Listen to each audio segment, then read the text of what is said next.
ابو هبه مات يا سند. شفت انا ابو هبه مات.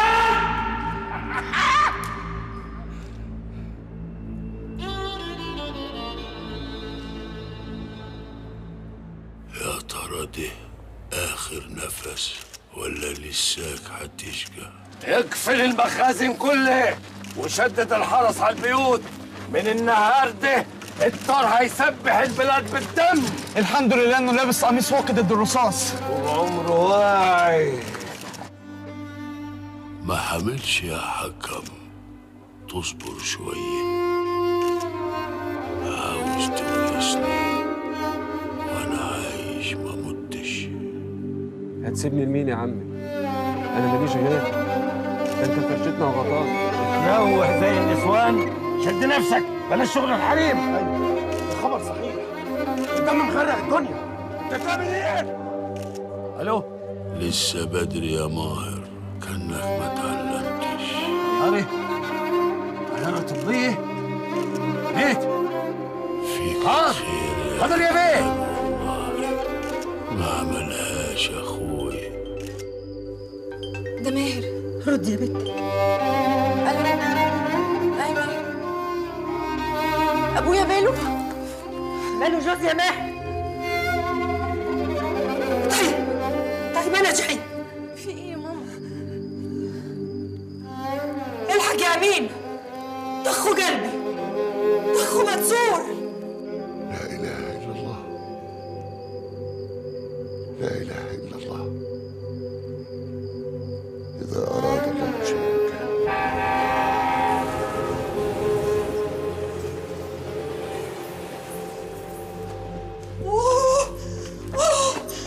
يا ابوي. استغفر الله العظيم. يا كريم. حسبي يا صباح، هتكسر البيت كله. ده لسه ما لبستش يا سيد، اخويا بيموت. سليم ان شاء الله، انا هدعي له من هنا. شايف ابوك يا كريم؟ حتى في دي عاوز يهرب. لا يهرب ولا حاجه، لازم اسهر في الغيط وافتح الشامي. يا سيد بقول لك اخويا بيموت، تقول لي هتفتح الشامي؟ لازم تجي معاك. محدش هياخد باله من غياب سيد. ربنا معاه. يلا يا كريم.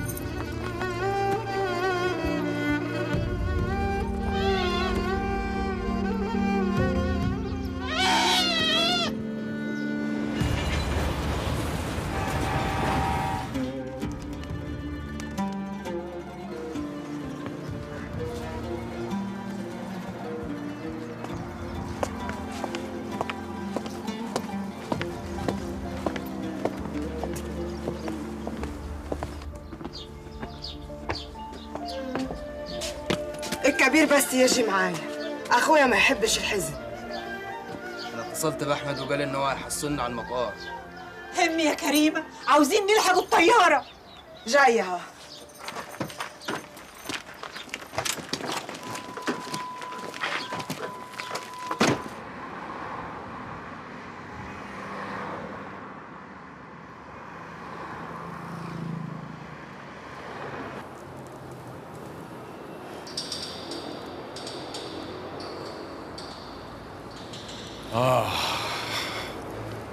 فاكرة السيرك؟ طبعا فاكرة. انت ناسي انك جبتني هنا اول ما اتجوزنا؟ طبعا مش ناسي، بس انا بحب السيرك اوي اوي اوي. طلقني يا كيم. نعم. بقول لك طلقني. انت مش خلاص خدت كل اللي انت عايزه؟ خدتني طفلة، خطفتني من الدنيا كلها، وانا حبيتك. ولما وعيت على الدنيا لقيتك جدعون مش كيم. كل الناس، العالم كله بيحب كيم. حاول تفهم بقى، انا ما بقتش احبك. طلقني. مش النهارده، مش النهارده بالذات. لا، مفيش حد في الدنيا هيضايقني النهارده. لكن النهارده مبسوط. النهارده هتبني الحسن والنسب. ماتت الشجره المجدره في الارض. ايه بقى؟ مات. وفين؟ وسط اهله. اللي بيتفشخر. جيل مبسوط. جيل مبسوط. مفيش حد هيقدر يزعله.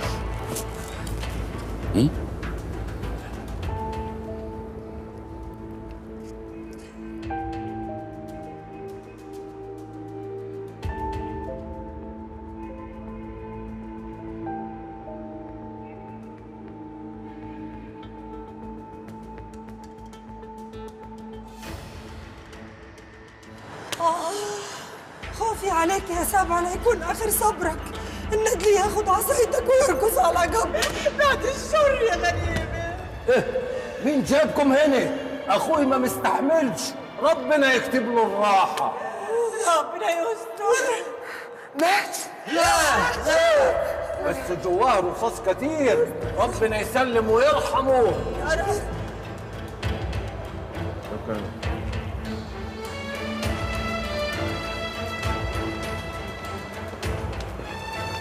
ابو هبه بيه جاي في الطريق من المستشفى فجأة. خلصوا الاجراءات وجهزوا الطياره. تمام. حكم. يا رب. يا مر يا خاي. ماما بس يا واد، ابوك لسه ما سافرش، قدامه نص ساعه. انت لو بتروح من بدري كان زماننا بقينا هنا من زمان. بقول لك يلا يا حمزه، يلا يا حمزه. حضرتك يا بيه بنفسك هنا؟ أنا خلصت كل الإجراءات الخاصة بسفر أبو هيبة لألمانيا.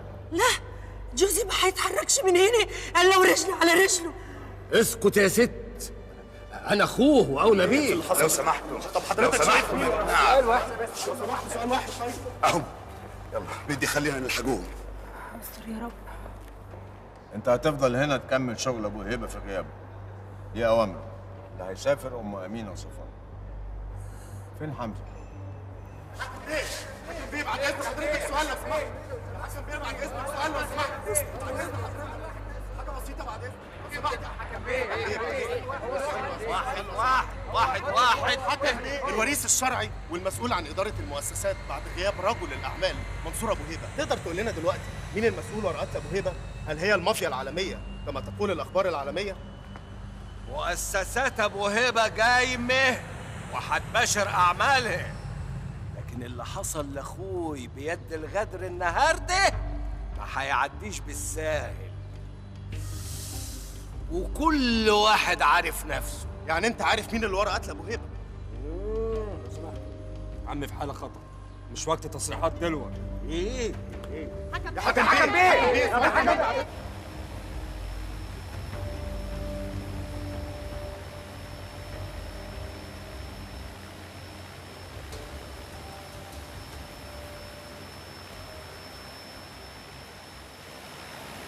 خبر عاجل، حالة من الارتباك في البورصة المصرية والعربية وكذلك العالمية. بعد تأكد خبر اغتيال رجل الاقتصاد المصري المعروف منصور أبو هيبة، تأثرت مؤشرات البورصة المصرية بشكل واضح، وظهر ذلك التأثير على تداول أسهم البيع والشراء.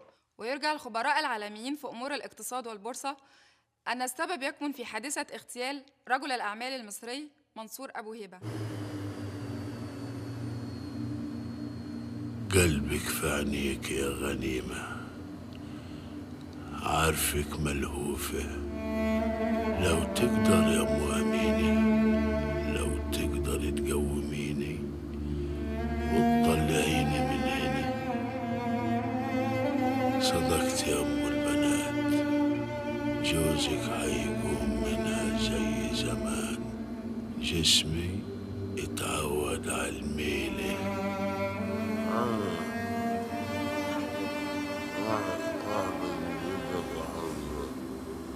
تعال يا واد احضن جدك. كان نفسي يا حمزة تبقى ولدي مش حفيدي.